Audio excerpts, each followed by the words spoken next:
ओम नमो भगवते वासुदेवाय। श्रीकृष्ण गोविंद हरे मुरारे, हे नाथ नारायण वासुदेव, प्रद्युम्न दामोदर विश्वनाथ, मुकुंद माधव भगवन् नमस्ते। श्रीकृष्ण गोविंद हरे मुरारे, हे नाथ नारायण वासुदेव। भगवान श्री गोपाल कृष्ण महाराज की जय। पार्वती पते हर हर महादेव। सीताकांत स्मरण जय जय राम। गंगा माता की जय। संत सज्जन हो, आपण मागच्या भागामध्ये माता रुक्मिणीशी भगवंताचा विवाह झाला याविषयी कथा ऐकलेली आहे। आता शुकदेवजी महाराज परीक्षितांना एक वेगळी कथा सांगताय। भगवान श्रीकृष्णाच्या काळामध्ये एक सत्राजित नावाचा सूर्योपासक होता। अत्यंत एकनिष्ठ आणि भगवान सूर्यनारायणाची तो अत्यंत कडक अशी तपश्चर्या करून उपासना करायचा। जपा कुसुम संकाशम काश्यपेयम महादितिम तमोरिम सर्वपापग्नम प्रणतोस्मी दिवाकरम। ओम सूर्याय नमः, ओम सूर्याय नमः अशी त्याची ती साधना चालू होती। आणि त्यामुळे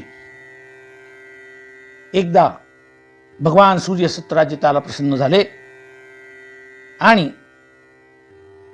सूर्यनारायणाने त्या सत्राजिताला समंतक नावाचा एक मणी दिला। तो मणी अत्यंत तेजस्वी होता। भगवान प्रसन्न होऊन त्यांनी त्या सत्राजिताला भेट म्हणून तो दिला। सत्राजिताने तो मणी गळ्यात बांधला। आता त्या मण्याच्या प्रभावामुळे सत्राजित अत्यंत तेजस्वी दिसू लागला। त्याचा सर्वत्र सूर्य नारायणाप्रमाणे सर्वत्र प्रकाश पडे, जणू काही हा दुसरा सूर्यच असं इतरांना तो भासत असे। एकदा तो भगवान श्रीकृष्णांना भेटण्यासाठी गेला, तेव्हा सत्राजित त्याने तो मणी परिधान केला होता। तो मण्याच्या प्रभावाने अत्यंत तेजस्वी दिसत होता आणि त्याचं तेज पाहून हा प्रत्यक्ष सूर्यनारायणच भगवान श्रीकृष्णांना भेटण्यासाठी आला आहे किंवा आला असावा असा भास लोकांना झाला। आणि ते धावत धावत भगवान श्रीकृष्णाकडे गेले। भगवान सूर्यनारायण आलेले आहेत, आपल्या भेटीसाठी भगवान सूर्य आलेले आहेत।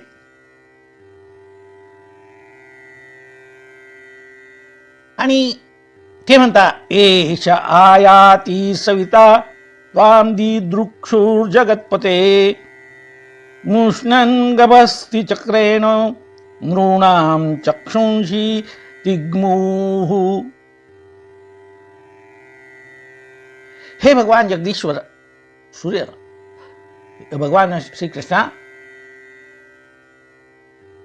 हा कोणीतरी सूर्यच असला पाहिजे आणि तो आपल्या दर्शनासाठी या द्वारका नगरीत आलाय। त्यावेळेस भगवान हसले। निशम्य बालवचनम प्रहस्यांबुजलोचनः प्राह नासौ रविर्दैव सत्राजिन् मनीना ज्वलन। लोकांच्या याच्यावर भगवान सांगतायत, अरे हा सूर्यदेव नाही, तर त्याच्या जवळ असलेल्या मण्याच्या प्रभावामुळे हा एवढा झगमगीत दिसत आहे। याची जी झगमग आहे त्या मण्यामुळे आहे आणि हा मणी भगवान सूर्याने सत्राजिताला दिलेला आहे। पुढे त्या सत्राजिताने आपल्या देवघरामध्ये एक दिवशी समारंभ ठेवला, एक चांगला उत्सव केला आणि देवा ब्राह्मणांकरवी या समंतक मण्याची आपल्या देवघरामध्ये त्यांनी स्थापना केली व त्याची रोज तो पूजा अर्चा करीत असे। या स्यमंतक मण्याचे वैशिष्ट्य होतं. तो मणी असा होता की दररोज 8 भार सोने पूजा झाल्यानंतर त्याच्याकडून प्राप्त होत होते. जेथे जेथे त्याची पूजा होई तिथे 8 भार सोनं. आणि विशेष म्हणजे जिथे पूजा होत असे त्या प्रदेशात त्या भागामध्ये दुर्भिक्ष, महामारी, ग्रहपीडा, सर्पभय, मानसिक आणि शारीरिक पीडा या कधीही होत नसत. याशिवाय ज्या अपवित्र अशा साधना करून ज्या विद्या मिळवलेल्या असतात लोकांनी, त्या साधनेचाही कुठलाही प्रभाव त्या भागामध्ये पडत नाही. असा हा त्या मण्याचा प्रभाव आहे. दिने दिने स्वर्ण भारान अष्टौस सृजती प्रभो दुर्भिक्षम आर्यरारिष्टाणी सर्पाधी व्याधियो अशुभाः न सन्ति मायनस्तत्र यत्रास्ते भीर्चितो मनीः. जिथे त्या मण्याची पूजा होते तिथे हे सर्व अनर्थ टळतात आणि त्याच्या पूजेपासून दररोज 8 भार सुवर्ण प्राप्त होत असतं. हे त्याचं वैशिष्ट्य होतं. तिथे इतर कोणत्याही दुष्ट मायेचा प्रभाव पडत नव्हता. आणि भगवंताची आणि या सत्राजिताची एक दिवशी सहज भेट झाली. भगवान सत्राजिताला म्हणाले, सत्राजिता, हा तुझ्याजवळ मणी आहे, हा अप्रतिम आहे आणि हा भगवान सूर्याने दिलेला आहे. तसं पाहिलं तर हा काही तुझा स्वतःचा नाही. आणि या मण्यामुळे जे काही सोनं मिळतं ते सुवर्ण तू घेऊन घेऊन किती घेशील, किती साठवशील आणि साठवून त्याचा उपयोग काय करशील. तर मी सांगतो ते ऐक. अशी जी वस्तू आहे जिचा उपयोग सर्व जगासाठी होईल ते कृत्य आपण केलं पाहिजे. तर तू हा मणी तुझ्याजवळ न ठेवता महाराज उग्रसेन यांना द्यावा, कारण ते राजे आहेत. आणि या ज्या काही सार्वजनिक उपयोगाच्या किंवा कल्याणाच्या वस्तू आहे, राजाला दिल्या तर राजा त्याचा सार्वजनिक कल्याणासाठी उपयोग करेल. तू काय करणार आहेस? तुला कुठे ना कुठे मर्यादा आहेत. राजाकडून अनेक योजना राबवल्या जातात. तेव्हा महाराजा उग्रसेन यांना तू द्यावा अशी माझी इच्छा आहे. आता एवढा मोठा मणी, एवढा लाभ मिळवून देणारा मणी कोणता मनुष्य त्याचा त्याग करायला तयार होईल? कारण स्वभावतःच मनुष्य हा त्याचा एक प्रकारचा लोभी स्वभाव असतो. सत्राजितही लोभीच होता. मी एवढ्या सूर्योपासना केल्या, कष्टाने मिळवला आणि उग्रसेनला देऊन द्यायचा. त्याला काही ते पटलं नाही. त्याने त्या गोष्टीला नकार दिला की नाही, हा मणी माझा आहे, हा माझ्याच जवळ राहील. त्यामुळे भगवंताने ते त्याला त्याच्याकडून जे काही सार्वजनिक लोक उपकार कार्य होणार होतं तिकडे त्याला प्रवृत्त करण्याचा प्रयत्न केला, परंतु त्याने ते ऐकलं नाही आणि आपल्या जवळच ठेवला. रोज त्या मण्यापासून सुवर्ण प्राप्ती त्याला होऊ लागली. आता एकदा असं झालं, त्या सत्राजिताचा एक भाऊ होता प्रसेन नावाचा. तो जंगलामध्ये शिकारीसाठी गेला आणि आता शिकारीला गेल्यामुळे एखाद्या वेळेस निबिड अरण्य असतं, तिथे प्रकाश नसतो, किंवा एखाद्या वेळेस थांबावे लागतं रात्र आणि त्या निबिड अरण्यात अंधारात आपल्याला दिसणार नाही. म्हणून त्याने सत्राजिताकडून, म्हणजे सत्राजिताच्या भावाने सत्राजिताकडून तो मणी मागून घेतला, आपल्या कंठात बांधला की जेणेकरून त्याला रात्री म्हणा किंवाही म्हणा त्याला तो प्रकाश देईल आणि त्याला शिकार करणं सोपं जाईल. त्या प्रसेनने तो बांधला आणि घोड्यावरून तो शिकारीसाठी निघाला.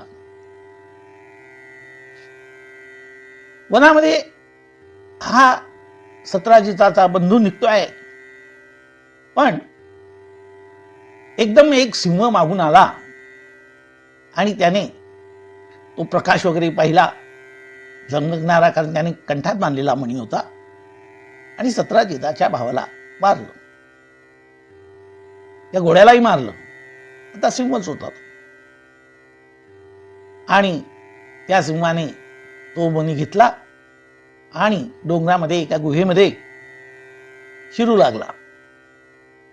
तोच त्या ठिकाणी जांबुवंत राहत होता, अस्वल होता तो. आणि हा जांबुवंत म्हणजेच श्रीराम अवतारातला सेतुबंधनाच्या वेळेस जो जांबुवंत होता तोच हा होता. त्याचा हा पुनर्जन्म होता. त्या अस्वलाच्या रूपातल्या त्या जांबुवंताने त्या सिंहाला ठार केलं आणि त्या सिंहाच्या जवळ असलेला जो मणी होता तो मणी घेऊन तो पळाला. आणि तो जांबुवंत आपल्या अंधाऱ्या अशा गुहेमध्ये शिरला. त्याने तो मणी आपल्या मुलांना खेळायला दिला. तिथे चमकणारी वस्तू आहे, एखादा चेंडू असावा, त्याच्यामध्ये काहीतरी लाईटची व्यवस्था असते, आता मिळतात तसे, आणि जमिनीला आटपल्याबरोबर आपटला की त्याच्यातून असा एक लाईटचा प्रकाश पडतो, तसा तो मणी तो त्यावेळेस होता. मुलांना एक खेळ म्हणून त्याने देऊन दिला. आता इकडे बंधू जंगलात गेलाय, सत्रजित त्याची परत येण्याची वाट पाहतोय. तो परत आला नाही. बरेच दिवस निघून गेलाय.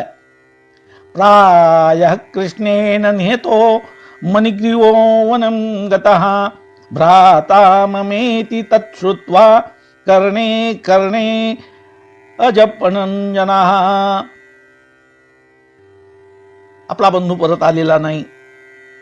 तेव्हा सत्राजिताने काहीही कारण जाणून न घेता अशी अफवा पसरवली की श्रीकृष्णानेच आपल्या भावाला मारला असेल,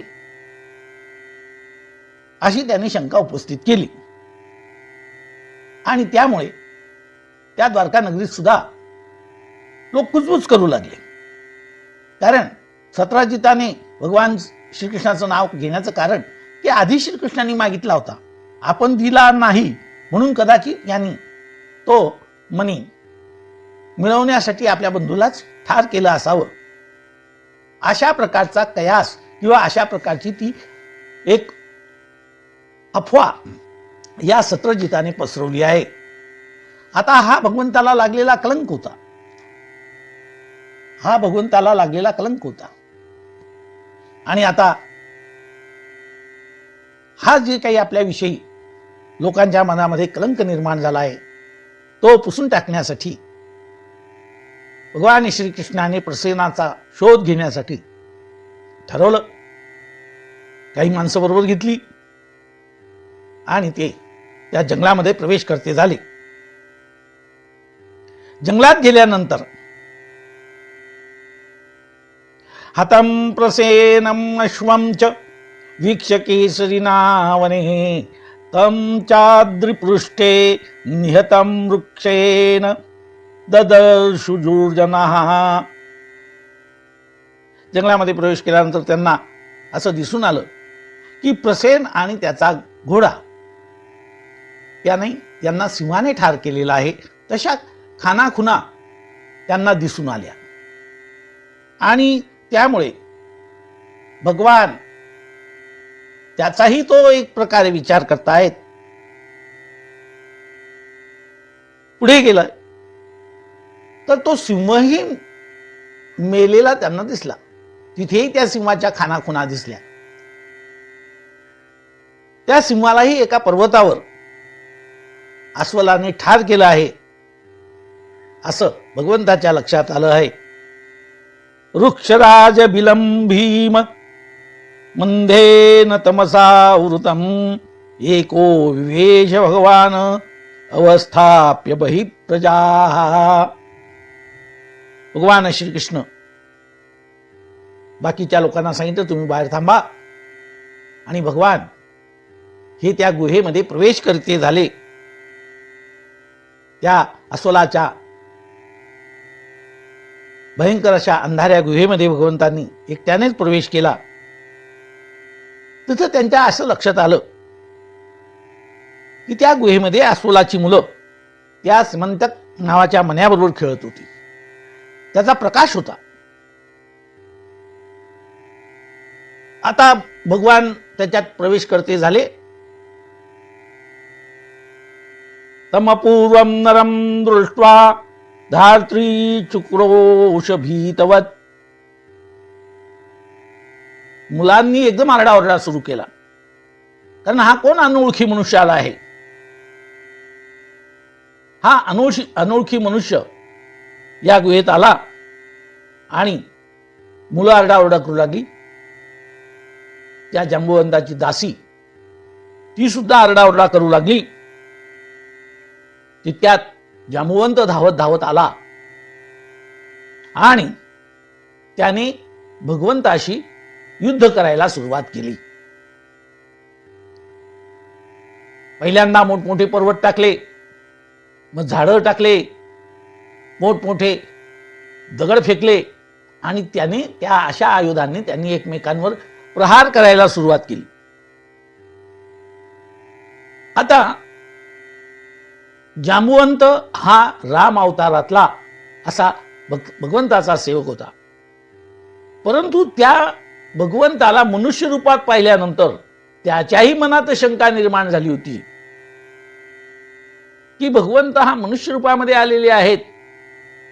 मानुषम तनुमाश्रित अवजानंती माम मूढा मानुषम तनुमाश्रितम परम भावम अजानोपी. त्याच्या मनात असं एक इच्छा राहिली होती की आपण भगवंताचं बळ तर आजमावून पाहायचं.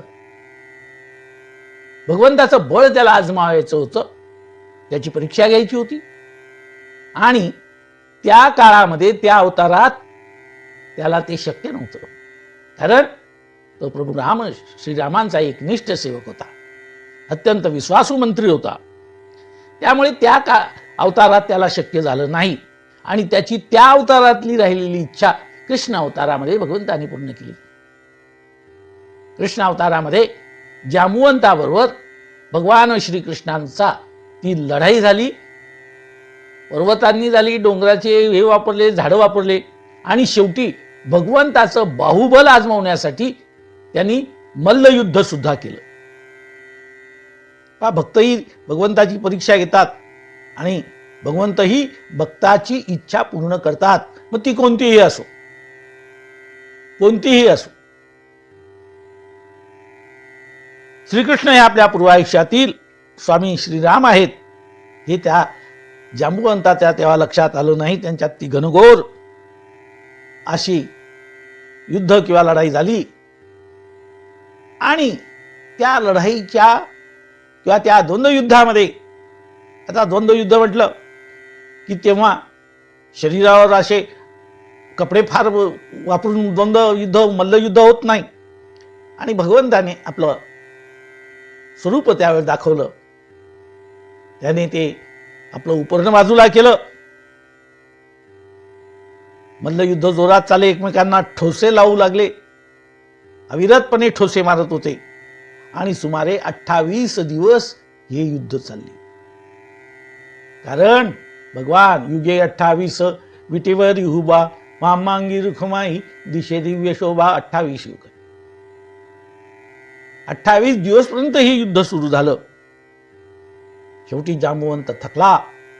भगवंताने लीला केली, आपलं उत्तरीय थोडस बाजूला केलं आणि हृदय शोभे श्री वत्सलांसन, वत्सलांसनाचं दर्शन झालं.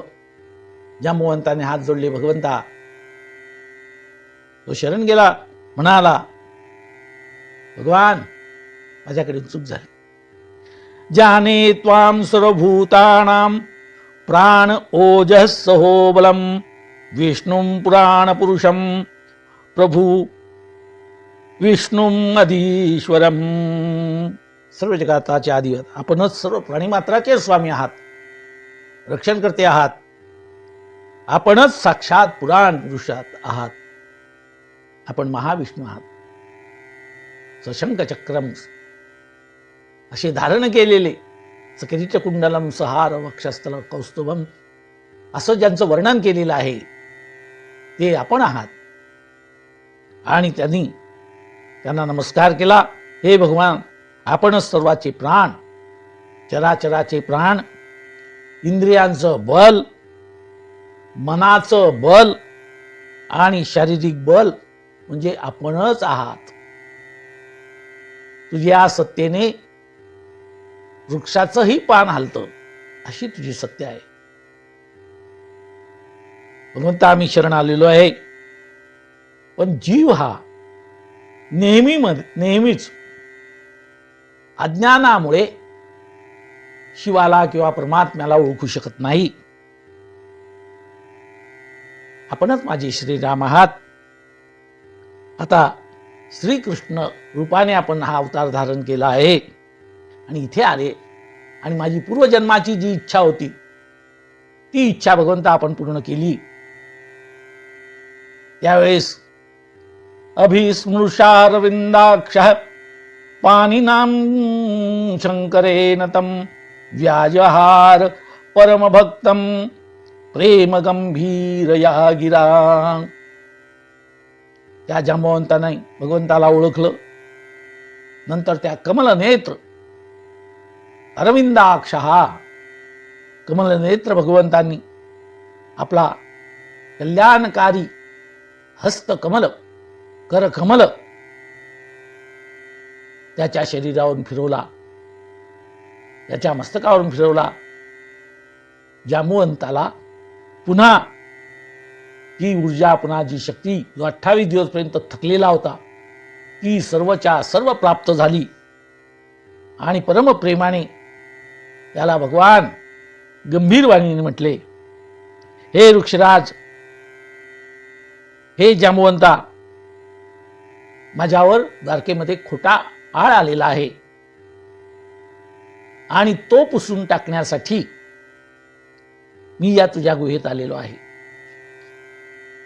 तुझ्या गुहेत, कारण या सीमंतकपणाचा जो काही आळ माझ्यावर आलेला आहे, लोकांच्या मनात कुठलीही शंका राहू नये. भगवंत ही गोष्ट करतो.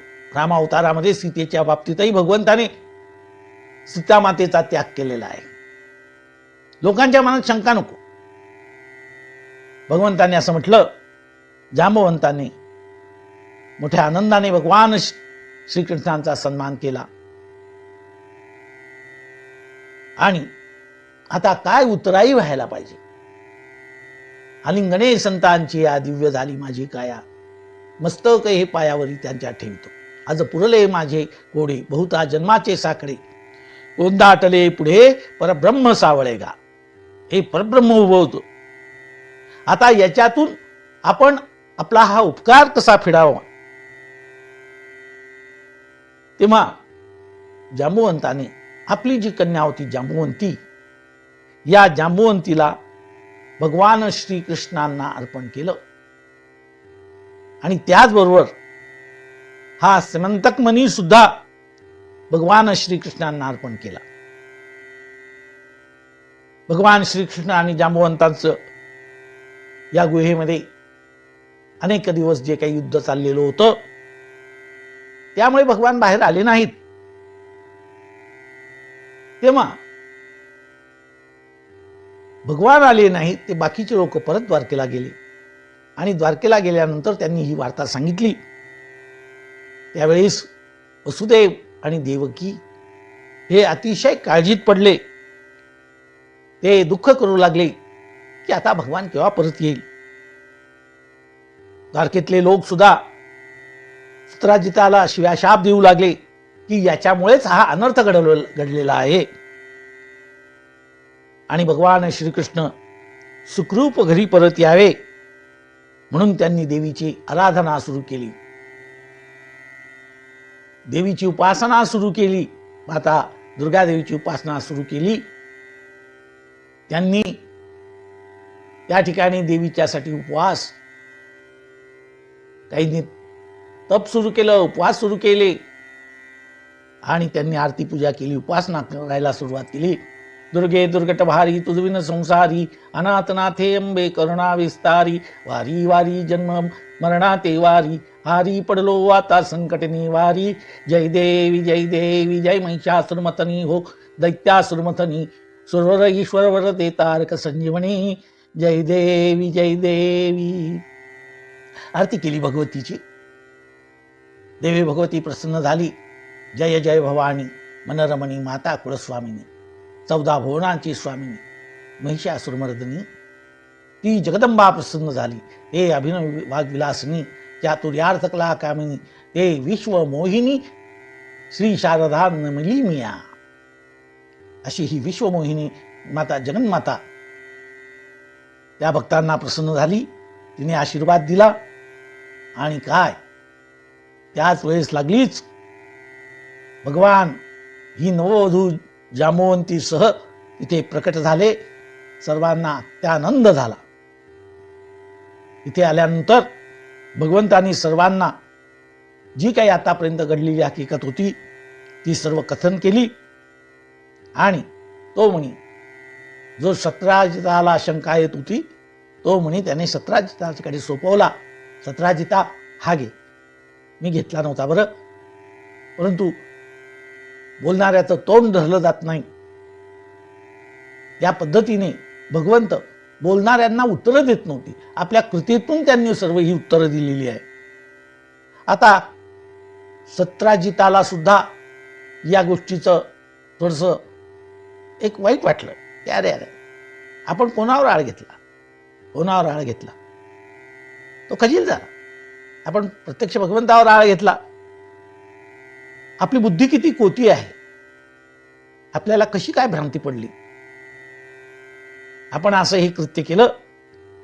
तो स्वतःला दोष देऊ लागला. आता काय करावं. हे जे आपलं मन खात आहे, तर याच्यातून आपलं मन निर्मळ होण्यासाठी आपण काय केलं पाहिजे. आणि त्यानेही विचार केला की यावर एकच उपाय आहे, तो म्हणजे आपली कन्या सत्यभामा आणि हा समंतक मणी कृष्णाला देण्याचं त्यांनी ठरवलं. भगवान श्रीकृष्णाला अर्पण करू. आणि त्याने शील, सौंदर्य, औदार्य या गुणांनी युक्त असलेली आपली कन्या सत्यभामा ही भगवान श्रीकृष्णांना अर्पण केली. भगवान श्रीकृष्णांनी तिचं विधीपूर्वक असं पाणी ग्रहण केलं. म्हणजे हा भगवंताचा तिसरा विवाह आहे. लक्ष्मी मातेशी, दुसरा जांबवंतीशी आणि तिसरा या सत्यभामेशी भगवंताने विवाह केला. तेव्हा भगवंताने तो सिमंतक मणी घेतला नाही. तर ते त्याला म्हणाले, हे सत्यजिता, हा मणी तुझ्याचकडे राहू दे. सत्यजिता, हा मणी तुझ्याचकडे राहू दे. आता तुला जर काही द्यायचं असेल, मणी तुझ्याकडे राहू दे, परंतु जे अतिरिक्त जे सुवर्ण नित्य आहे ते फक्त राज्यामध्ये जमा कर. उग्रसेनांच्या त्या खजिन्यामध्ये जमा कर, त्यांच्या भांडारात जमा कर. म्हणजे त्याचा लोकांच्या उपयोगासाठी त्याचा वापर करता येईल. असं हे ठरलं. आणि आम्ही जे काही सुवर्ण त्याच्यातून निर्माण होणार आहे ते घेऊ. मणी तुझ्याजवळच राहू दे. तुला निश्चयच करायचं नाही आम्हाला. मणी तुझ्याच जवळ राहू दे. यापुढे शुकदेवजी ही कथा वर्णन करतायत की याच वेळेस एक अफवा पसरली होती. ती म्हणजे या काळात पांडव हे वनवासात निघालेले होते आणि त्या वनवासामध्ये लाक्षागृहामध्ये 5 पांडव आणि कुंती ही जळून भस्म झाली आहे अशी वदंता त्या काळात पसरली. कारण त्या कौरवांनी तसा तो एक कट रचला होता, परंतु ते गुप्तपणे तिथून बाहेर निघाले आणि त्यामुळे ते वाचलेले आहेत. भगवान श्रीकृष्णांना त्याच्यातली संपूर्ण गोष्ट, खरी गोष्ट माहिती होती, पण तरी सुद्धा त्यांनी वरून ती गोष्ट दाखवली नाही. आणि ही वार्ता कळल्यानंतर सर्व ठिकाणी ही वदंता पसरली होती की पांडव आणि कुंती जळून मेलेली आहेत. आणि त्या वरवरच्या बातमीचा आधार घेऊन भगवान हे हस्तिनापूर इथे गेले. तेथे त्यांनी जे कौरवांकडचे कृपाचार्य भीष्म, विदुर, गांधारी, द्रोणाचार्य यांची भेट घेतली. त्यांनी तिथे शोक व्यक्त केला. त्या सर्वांचं भगवंताने सांत्वन केलं. आता द्वारकेमध्ये काय घडतंय त्याचा आता आपण विचार करतो आहोत. श्रीकृष्ण आणि बलराम हस्तिनापूर इथे गेले. इकडे द्वारकेमध्ये अक्रूर आणि कृतवर्मा हे जे होते हे दोघेही भगवंताच्याच बाजूचे होते. परंतु समयामध्ये कसा बदल होतो. अक्रूर जे भगवंताला त्या गोकुळातून आणण्यासाठी गेलेले ते अत्यंत एकनिष्ठ भक्त होते. परंतु काही वेळेस आपलीच माणसं आपल्या विरुद्ध वागायला लागतात. अपने हुए पराये बेदर्द हुआ जमाना, असा हा प्रकार इथे घडून आला. अक्रूर आणि कृतवर्मा यांनी भगवान तिथे उपस्थित नव्हते त्यांच्या गैरहजेरीमध्ये शतधन्व्याची भेट घेतली. शतधन्वा हाही तिथलाच. आणि त्याला सांगितलं मग की अरे शतधन्व्या, तू आता असं कर, हा जो दिव्य मणी आहे तो दिव्य मणी आता सत्राजिताजवळ आहे. तू त्याच्याकडून तो समंतक मणी मागून घे. त्याचं कारण म्हणजे हा जो सत्राजित आहे तो त्याची कन्या सत्यभामा ही खरं तर तुलाच देणार होता. म्हणजे तूच त्याचा जावाई होणार होता आणि त्या नात्याने तो मणी तुलाच मिळणार होता. पण मध्येच कृष्णाने सत्यभामाला आपल्या सत्यभामेशी पाणीग्रहण केलं आणि तू तसाच राहून गेला. आणि आम्हालाही वाटतं की ती सुंदर कन्या तुलाच मिळायला पाहिजे होती. कारण त्याआधी त्याने तसं वचनही दिलेलं होतं सत्राजिताने की मी या शतधन्व्यालाच ही कन्या देईन. परंतु त्याने ते आपलं वचन पाळलं नाही आणि सत्यभामा मात्र कृष्णाला दिली. हा तुझा अपमान केलेला आहे. हा तुझा अपमान केलेला आहे. असं करून असं बोलून त्या कृतवर्मा आणि अक्रूराने शतधन्व्याचं डोकं बिघडवलं. भडकाऊ भाषण केलं. आणि काही वेळेस मनुष्य स्वतः भडकला नाही पण इतर त्याला देतात भडकावून. त्याप्रमाणे शतधन्व्याला त्यांनी भडकावलं. शतधन्वा खवळला आणि एक दिवस तो उठला आणि सत्राजितालाच त्याने ठार करून टाकलं. म्हणजे सत्यभामाच्या पित्याला त्याने ठार केलं. आणि त्या सत्राजिताजवळ जो काही भगवंताने तो समंतक मणी दिला होता तो सत्राजिताजवळ होता. या शतधन्व्याने त्याला मारलं आणि तो मणी पळवला. आता आपल्या पित्याला ठार केलं. सत्यभामा अत्यंत शोकाकुल झाली. सत्यभामाच्या पितरम हतम वीक्ष सुचार्पिता. तिला फार संताप चढला. ती विलाप करू लागली, बेशुद्ध होऊ लागली. या मण्याच्या कारणामुळे माझा पिता मारला गेला म्हणून ती अत्यंत शोक करू लागली. पण याचा बदला घेतला पाहिजे. तिने आपल्या पित्याचं शव तेलामध्ये ठेवलं. यावेळेस भगवान कुठे होते? हस्तिनापूरला होते. बलराम आणि भगवान श्रीकृष्ण हस्तिनापूरला होते. तिने पित्याचं शव त्या ठिकाणी द्वारकेमध्ये त्या तेलामध्ये ठेवलं आणि ती श्रीकृष्ण आणि बलराम यांच्याकडे हस्तिनापूरला आली. त्यांची भेट घेतली.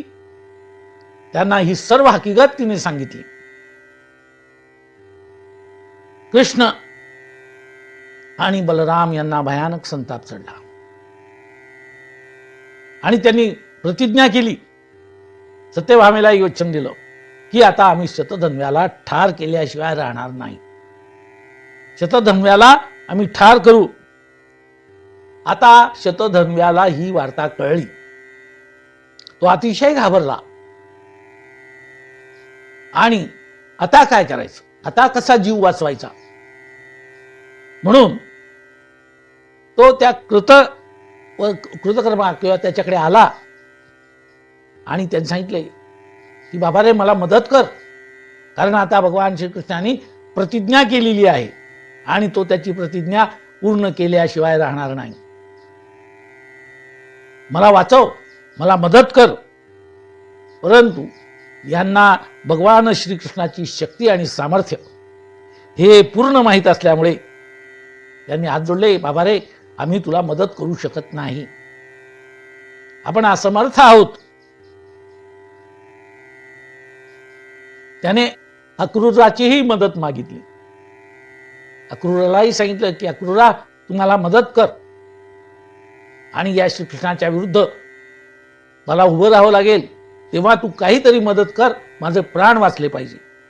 अक्रूराने सांगितलं की बाबा रे, हे शक्य होत नाही. अरे, ज्याने 6व्याच दिवशी 6व्या दिवशी पुतनेला मारलं, त्याचं सामर्थ्य काय असेल?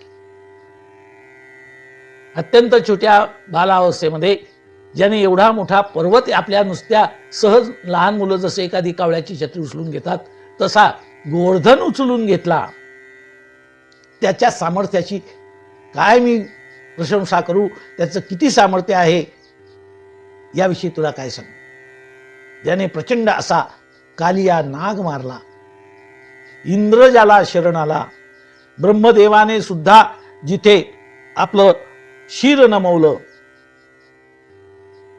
ज्याने कंस मारला, ज्याने चाणूर मारला, कंस चाणूर मर्दनम, प्रलंब मारला, इतके दुष्ट असे राक्षस ज्यांनी मारले, त्याच्या विरोधात मी तुला काय मदत करणार, मी असमर्थ आहे. शतधन्व्याने चहूबाजूनी विचार केला, आता मात्र काही खरं नाही. आणि त्याने तो मणी, अक्रूरा, हा मणी सांभाळ, आता मी जीव घेऊन पळतोय, मला माझा जीव वाचवणं महत्वाचं आहे, या मण्याचं आता काही मला महत्व राहिलेलं नाही. आणि म्हणून तो शतधन्वा अक्रूराच्या जवळ तो मणी त्याने सोपवला आणि तिथून तो पसार झाला. शतधन्वा पळाला. त्याने उत्तम प्रकारचा घोडा घेतला आणि तो पळू लागला. भगवान श्रीकृष्ण सुद्धा त्याच्या पाठीमागे पळू लागले, त्याचा पाठलाग केला. खूप थोडं अंतर राहायचं शतधन्वा आणि भगवान श्रीकृष्णामध्ये. एका जंगलामध्ये, उपवनामध्ये शतधन्वाचा घोडा खाली पडला, जमिनीवर कोसळला. आता काय करायचं? शतधन्वा आता पायीच पळू लागला. आता घोडा नाही त्याच्यावर, त्यामुळे पायीच पळू लागला, जमिनीवरनं पळू लागला. तेव्हा भगवंत कसे आहेत, जसा जो जाकी रही भावना जैसी, प्रभू मूर्त देखी तैसी. भगवंत, यावेळेस भगवंताने त्याला पकडण्यासाठी घोड्याचा, आपल्या स्वतःच्याही घोड्याचा त्याग केला. कारण तो पायी पळत होता, म्हणून भगवान सुद्धा आता पायी धावू लागले. शतधन्वाच्या पाठीमागे पायी धावू लागले. त्यांनी पायीच पाठलाग केला. शतधन्वा पुढे पळतोय, पाठीमागे भगवान श्रीकृष्ण आहे. शतधन्वाचे सर्व प्रकारची पुण्याई संपली. आता शतधन्वा थकला. भगवंताने आपल्या सुदर्शन चक्र त्याच्यावर सोडलं आणि या शतधन्व्याचं शिर उडवलं, त्याचं शिर छाटलं. शतधन्वा जमिनीवर मृतप्राय पडला, त्याचा मृत्यू झाला. भगवंताने त्याच्या वस्त्रामध्ये शोध घेतला, पण त्याच्या जवळ हा सेमंतक मणी त्याच्याकडे आहे का? परंतु शोध घेऊनही तो मणी मिळाला नाही, कारण तो अक्रूराजवळ ठेवून शतधन्वा फक्त जीव घेऊन पळालेला होता. अक्रूराजवळ त्याने तो ठेवलेला तो मणी होता. तेव्हा भगवंत विचार करू लागले, अरे अरे, अरे मणी, ज्या मणीसाठी आपण शतधन्व्याचा पाठलाग केला, इथे मणी तर काही नाही, आपल्याला मणी मिळाला नाही आणि उगाच आपण याचा बळी घेतला आहे, असं भगवंताने त्या ठिकाणी कळवळून उद्गार काढले. त्यावर बलराम श्रीकृष्णांना म्हणाले की श्रीकृष्णा, मणी सापडला नाही ही गोष्ट खरी आहे, परंतु हा मणी कोणाजवळ तरी असला पाहिजे. याच्याजवळ नाही भेटला, याच्याजवळ मिळाला नाही, तरी कोणाकडे तो असलाच पाहिजे. तेव्हा तू असं कर, द्वारकेला जा आणि तिथे मण्याचा शोध घे. तिथे कोणाच्या जवळ तरी हा मणी असला पाहिजे. भगवान श्रीकृष्ण द्वारकेला परत आले. परत आल्यानंतर सत्यभामेला सांगितलं, सत्यभामे, तुला वचन दिलं होतं की तुझ्या पित्याला ज्याने ठार केलं त्याला मी ठार केल्याशिवाय राहणार नाही. त्याप्रमाणे मी या शतधन्व्याला ठार केलं, परंतु मनी मात्र काही मिळाला नाही. ही गोष्ट त्यांनी सत्यभामेला सांगितली. आता द्वारकेमध्ये भगवान एकटेच परत आलेले आहेत आणि बलराम मात्र तिथून हस्तिनापुराकडून मिथिला नगरीमध्ये राजा जनकाच्या नगरीत गेलेले आहेत. हा जो काही जनक वगैरे आहे, हा सीतेच्या किंवा रामायणाच्या काळातला नव्हता, तर मिथिला नगरीत जो कोणी राजगादीवर राजसिंहासनावर बसेल त्या प्रत्येकाला जनक या नावानेच संबोधलं जात होतं. त्या न्यायाने हा सुद्धा जनक असा संबोधला गेलेला आहे. त्या मिथिलापतीने बलरामांचा सत्कार केला, आदरयुक्त पूजा केली. बलरामांनी तो सत्कार स्वीकारला आणि त्याच ठिकाणी धृतराष्ट्राचा पुत्र जो दुर्योधन होता, याने बलरामाकडून गदायुद्धाचं शिक्षण घेतलेलं आहे. म्हणजे बलराम हे दुर्योधनाचे गुरु झालेले आहेत, बलरामाचे गुरु झालेले आहेत. आता इकडे द्वारकेमध्ये भगवान श्रीकृष्णांनी आपले शशूर सत्राजित याचं उत्तर कार्य केलं. कारण जो अंत्यविधी वगैरे सारखे प्रकार असतात ते करावेच लागतात. त्यांनी ते उत्तर कार्य केलं. त्याचं कारण या सत्राजिताला पुत्र नव्हता.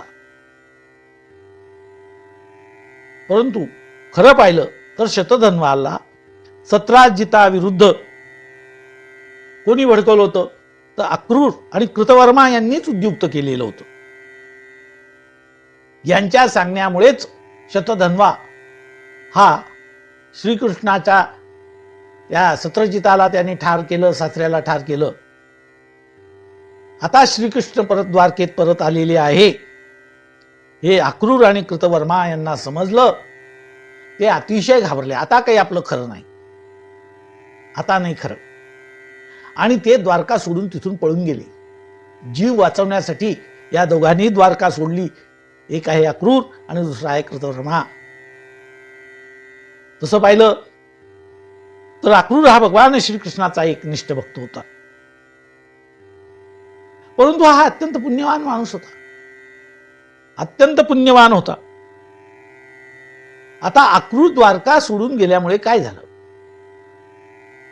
अक्रूर द्वारका सोडून गेल्यामुळे द्वारकेवर संकट येऊ लागले. असं असतं काही वेळेस, काहींचा पायगुण असतो. ते असले तर घरात आबादी आबाद, राज्यात आबादी आबाद, आणि ते गेले, त्यांचा पाय तिथून निघाला तर मग बर्बादीला सुरुवात झाल्याशिवाय राहत नाही. अक्रूर तिथून गेला. अक्रूर अत्यंत सत्वशील, त्याचा भक्तच होता भगवंताचा. परंतु मध्ये ही वावटळ उठली आणि त्यामुळे जसं पावसाळ्यामध्ये पाणी गढूळ होतं आणि पुन्हा तसं निर्मळ होतं, कारण ते मुळातच निर्मळ असतं. आता हे सर्व त्या ठिकाणी घडतंय. दुष्काळ पडू लागले, अपशकुन घडू लागले आणि सांगितलं काही नाही की हा जो काही सर्व परिणाम आहे, हा परिणाम म्हणजे आता द्वारकेमध्ये अक्रूर राहत नाही. त्याचा पाय इथून निघून गेल्यामुळे इथली पुण्याई संपल्यासारखं झालेलं आहे. तेव्हा याचा शोध घ्या. भगवंताने त्यांचा शोध घेण्याचं ठरवलं म्हणून आपण काय करतो, कोणाच्या पायाच्या पुण्याईने घराचा उद्धार होतो, कुळाचा उद्धार होतो. जसा सून जर लक्ष्मीच्या पायाने आली तर घरामध्ये सर्व प्रकारची समृद्धी, आनंदी आनंद, सुख, धनम, धान्यम, पशुम, बहुपुत्र लाभम, शत संवत्सरम, दीर्घ आयु, ऋण, रोगादि, दारिद्र्य, पाप, क्षुद, मृत्युवा, भय, शोक, मनस्तापा नश्यन्तु मम सर्वदा. महालक्ष्मीची विद्महे विष्णुपत्नीचे धीमे तन्नो लक्ष्मी प्रचोदयात्. आपल्याकडे एक विधी असतो. लग्नाच्या वेळेस ती जी वाग्दत्त वधू असते तिचा चरणाला पूजन हा वराचा पिता म्हणजेच त्या वधूचा सासरा करीत असतो. आणि तो तेव्हा मनोमन असं म्हणतो की माझ्या घरात तू लक्ष्मी म्हणून ये. ती एक कोणी कन्या म्हणून तिच्याकडे पाहिलं जात नाही, तिला लक्ष्मी म्हणून पाहिलं जातं. आणि ही जर भावना आपण जन्मभर ठेवली तर तुमच्या घरामध्ये लक्ष्मीला कधीही ऊन पडणार नाही. लक्ष्मी सहित शोभे नारायण, धन्य धन्य संत सदन, धन्य धन्य संत सदन, लक्ष्मी सहित शोभे नारायण. तिथे लक्ष्मी सहित नारायण असतो. कुटुंबामध्ये किरकोळ किरकोळ कुरापती काढून आपल्या घरातल्या जी सून रूपाने लक्ष्मी आलेली आहे तिचा अवमान करू नका. कारण ती काही तुमच्या घरामध्ये बळजबरी आली नाही, तुम्ही सन्मानाने तिला बोलवलेलं आहे. ती तिचा सन्मानाचा तुम्हाला ज्याला फळ द्यायला पण म्हणू ती देतच असते. म्हणून आपल्या कुटुंबामध्ये सुख समृद्धी नांदाची असेल तर सुनेला लक्ष्मी म्हणून वागवा, तरच त्या घरामध्ये समृद्धी नांदणार आहे. किरकोळ किरकोळ भांडणं करून तिला त्रास देऊ नका. आता कलियुगामध्ये फार हा सगळा प्रकार घडलेला आहे. एकमेकांची मनं आता जुळत नाही, संघर्ष येतो. तर हे टाळा आणि पुन्हा आपली संस्कृती उभी करा. पुन्हा प्रेम निर्माण करा, पुन्हा आपुलकी निर्माण करा. सर्वजण सुखाने राहतील, गुण्या गोविंदाने राहतील, प्रत्येक घर हे गोकुळ राहील. तेव्हा भगवान श्रीकृष्णांनी अक्रूराचा शोध घेतला. नाही आणणारे त्याला शोधून आणा. सर्व दूत, सर्व आपले जे काही सेवक आहे ते गावगाव पाठवले. अक्रूराला शोधून आणलं.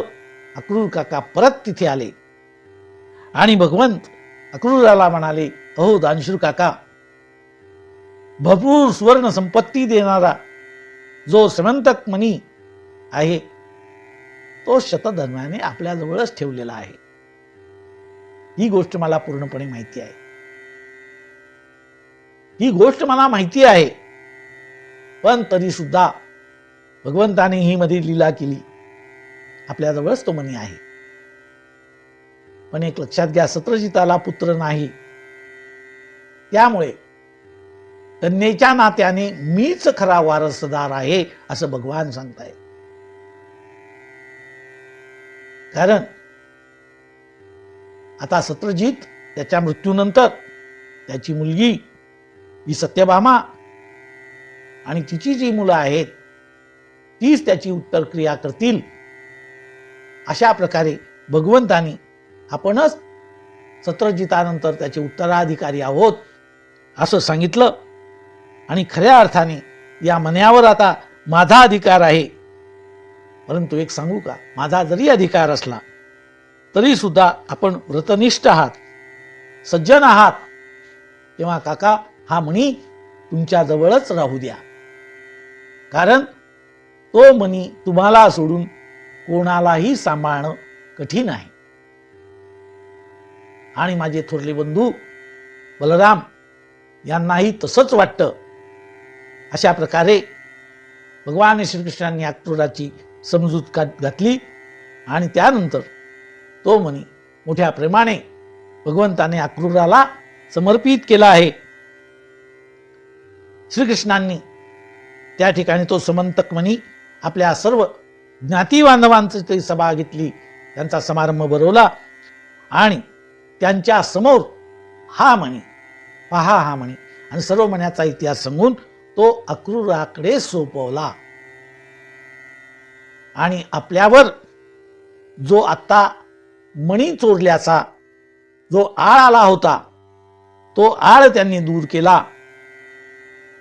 अशा प्रकारे भगवंतांचा आणि हा समंतक मण्याचा हा इतिहास आहे. आणि हा शुकदेव महाराज राजा परीक्षिताला सांगतायत. या ठिकाणी सत्यभामा आणि जांबुवंती यांचाही विवाह या निमित्ताने झालेला आहे. भगवान श्रीकृष्ण सर्व शक्तिमान सर्व व्यापक आहेत. त्यांचं हे चरित्र, आता हे चरित्र पराक्रमाचं चरित्र आहे भगवंताचं. आधीच्या ज्या लीला होत्या उत्तर भागामध्ये पूर्वार्धामध्ये त्या सर्व भगवंताच्या बाललीला होत्या. आता हे भगवंताचे सर्व पराक्रम आहेत. हे आख्यान अत्यंत परममंगलमय आहे. जो कोणी या कथा श्रवण करतो, ऐकतो, त्याचं स्मरण करतो, त्याचा एक महत्वाचा जो फायदा होतो म्हणजे त्याची अपकीर्तीपासून त्याचं रक्षण होतं. अपकीर्ती आणि पाप याच्यापासून ती व्यक्ती मुक्त होते आणि त्याला परमशांतीची प्राप्ती होते, याच्यात शंका नाही. भगवंतावर जसा खोटा आळ आला तसा काही वेळेस आपल्याही जीवनामध्ये खोटे आळ येऊ शकतात. ते सर्व या कथाश्रवणाने दूर होणार आहेत. फक्त त्या भगवंतावर आपण विश्वास ठेवायचा, संयम ठेवायचा आणि प्राप्त परिस्थितीला आपण न भडकता सामोरं जायचं आहे.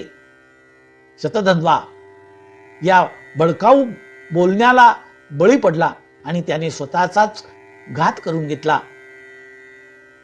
या कथेतून हा अभिप्राय आहे, हा संदेश आहे. लोक तुम्हाला भडकवण्यासाठी तयारच असतात आणि दुरून गंमत पाहतात, म्हणून तुम्ही कोणाच्याही भडकावण्याला बळी पडू नका. भगवंताचं चिंतन करा, म्हणजे आपल्यावर येणारे सगळे जे काही आळ वगैरे असतील, आक्षेप असतील, ते सर्व दूर होतील. आणि त्यासाठी आपण भगवंताची प्रार्थना करूया. श्री कृष्ण गोविंद हरे मुरारे, हे नाथ नारायण वासुदेव, प्रद्युम्न दामोदर विश्वनाथ, मुकुंद माधव भगवन नमस्ते. श्री कृष्ण गोविंद हरे मुरारे, हे नाथ नारायण वासुदेव. भगवान श्री गोपाल कृष्ण महाराज की जय. पार्वती पते हर हर महादेव. सीताकांत स्मरण जय जय राम. गंगा माता की जय. भारत माता की जय. नमो नारायण, नमो नारायण, नमो नारायण.